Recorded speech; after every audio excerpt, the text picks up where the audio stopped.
Hackman's wife, Betsy Arakawa, had grown distant from her relatives in the months leading up to her and her husband's tragic deaths. A housekeeper for the late classical pianist's mother claims. Keiko, whose last name was not revealed, told the Daily Mail Friday that Arakawa, 64, used to check in on her 91-year-old mother, Yoshie Feaster, regularly, as the latter is battling dementia.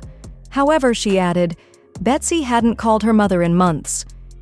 She usually called every 1 or 2 months, the housekeeper further claimed.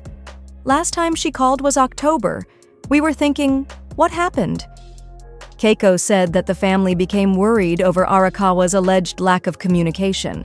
Hackman, who had 3 children, had reportedly become a recluse as well, with one of his daughters claiming she hadn't talked to the French Connection star in months either, before he passed. Arakawa and Hackman, 95, were found dead alongside one of their dogs inside their New Mexico home Wednesday. Police reportedly called Feaster to inform her about her daughter's death. She talked to a New Mexico policeman the other day, but she has dementia, so she forgot already, Keiko said. I feel so sorry for her. She was very upset, but right now she's kind of normal.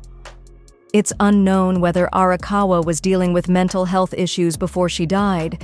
However, a search warrant revealed police found her on the floor of a bathroom with pills scattered around a countertop.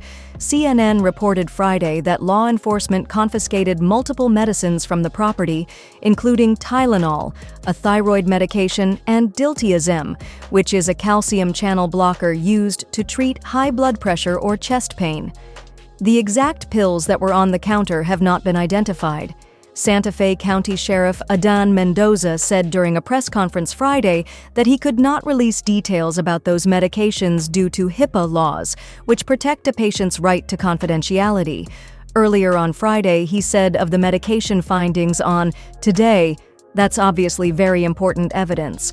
We're looking at that specifically and other medications that were possibly in the residence, so that is something of concern. Forensic pathologist Priya Banerjee exclusively told Page 6 Friday, what was spilled could be helpful in understanding what medical condition Arakawa had. The idea of suicide is always there. She also theorized that it is possible that Hackman died from the emotional impact of his wife's death, adding, you have to consider all the factors. Arakawa's body was already in a state of decomposition by the time the authorities arrived, with mummification on her hands and feet and bloating in her face.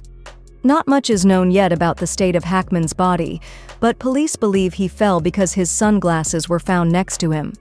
He was located in a separate room in the house near a kitchen. Mendoza said Friday that the Hollywood star's pacemaker tracked his last event on February 17, which the Santa Fe County pathologist believed could be an indicator of when Hackman was last alive. Preliminary autopsy reports showed the couple, who had been married since 1991, had no signs of external trauma, and they both also tested negative for carbon monoxide, debunking Hackman's family's previous theory that their relatives were poisoned by a gas leak.